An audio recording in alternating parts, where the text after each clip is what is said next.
Keys to success, number 118, bone broth fasts. Dr. Mark Rutherford, certified functional medicine practitioner and chiropractor. Dr. Randall Gates, board certified chiropractic neurologist, also a chiropractor. So particularly over the last 6 to 12 months, I've been hearing a lot about bone broth when the patients come in. It usually starts like, have you heard of this bone broth stuff? And yes, the answer is yes.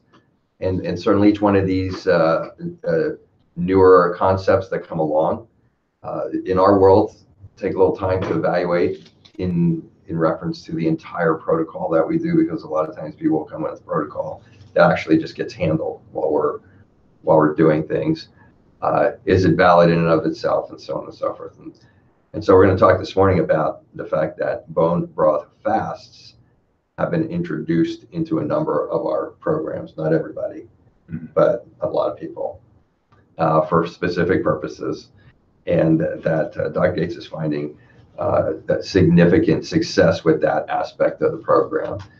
And so we started to implement these. So Dr. Gates is going to talk about that this morning relative to this particular key to success. Yeah, we were doing basically the master cleanse. That's in essence what we were doing many years Most ago. People are familiar with that. Yeah. Like, people in the alternative who've been doing alternative stuff with the maple syrup and the lemon juice and all that. And so we were doing that. Yeah, we had some pretty dramatic results, but a lot of people just couldn't do it because you're just drinking the sugar water all day long. Lots of people couldn't do it. And we had some people have some pretty nasty side effects from it. So we kind of discontinued that, went in our direction. We went down the pathway of absorption of bacterial components into the bloodstream as a cause of blood sugar dysregulation and obesity. And we had a lot of success with that. But quite certainly with any patient, lots of patients would lose 50 pounds, 37 pounds, but then they'd hit that plateau and would have a really hard time breaking through that plateau. And that is actually, I think, one of the harder things psychologically that most patients deal with, is when they hit that plateau in weight loss. And so I had a friend who mentioned the fasting book. We have another doctor who had been talking about fasting and bone broth fasting. So finally, we started integrating it into our protocols. And I will say, I still think it's too difficult for most patients to do right out of the gate, going from the standard American diet into something like that. However, once you've been on one of our 7 diets, your blood sugar and your insulin system are re-regulating and better able to tolerate the bone broth fasting at that point. And that's the key. You're dealing with it more or less to help to stabilize the blood sugar. Exactly. Which is a huge key to getting your entire system going, because blood sugar is the main fuel to all of your cells. Mm-hmm.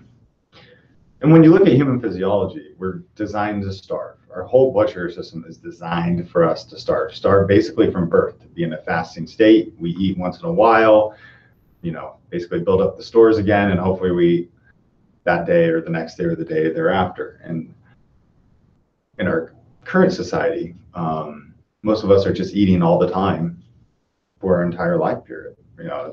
We're all guilty of that. That's just the way it is now. And so because of that, that's why we see a lot of these metabolic diseases. And so the bone broth fast is a nice way to start resetting that and resetting insulin sensitivity. And since introducing this, we've had a lot of basically breakthroughs in these plateaus in weight loss, plateaus in blood sugar management. More patients are able to work with their doctors to get off their diabetes medications. So it's pretty exciting. And if you want the details of it, let us know. There's a certain way that we're doing it to kind of ease patients into it, so it's not too, again, difficult for your blood sugar and insulin system, so you don't go into a severe state of hypoglycemia. We have a method for the madness. But it's pretty cool. And I know you've talked about it for a long period of time. You did a 7-day water fast, or multiple 7-day water fasts. It was amazing, but the first 4 or 5 days were ugly. But after that, I felt like the best I've ever felt. And again, this doesn't change what we're doing. It doesn't change the paradigm, the logarithm that we do. Basically, Doug Gates particularly does a lot of research, always looking for ways to fine-tune, improve, to do it quicker, to do it better, to get a better result, to do it so that there's not as many ups and downs or as many stops along the way, because it's a mental challenge to get through this. That's why we had the signs around here that say we didn't say it was going to be easy. We said it was going to be worth it. And when you're doing so good and then you hit that wall, And fatigue is another one. It's like, they're getting better, and then all of a sudden, this first patient starts getting fatigue again, but specifically weight, because it's so there. It's like I was losing for the first 3 weeks or the first month, and then boom, it just stopped. So this seems to have enhanced that kind of like that blockade or whatever you want to call it in the obstacle course, and so it's kind of exciting. And then my preamble was whenever anyone comes in to me with these things, it's usually like the new miracle thing is going to cure everything. And I can see why in bone broth, because when you stabilize blood sugar, a lot of things feel better. And that's the whole basis of what functional medicine was originally meant to be. You stabilize one area, watch how it affects other areas, then you go on from there. So yeah. So okay. So that's the word on bone broth fast from Power Health relative to our patients and our patient population. And as Dr. Gates said, if you want any more information, contact him. We appreciate you watching, and we'll see you next week. Okay, bye.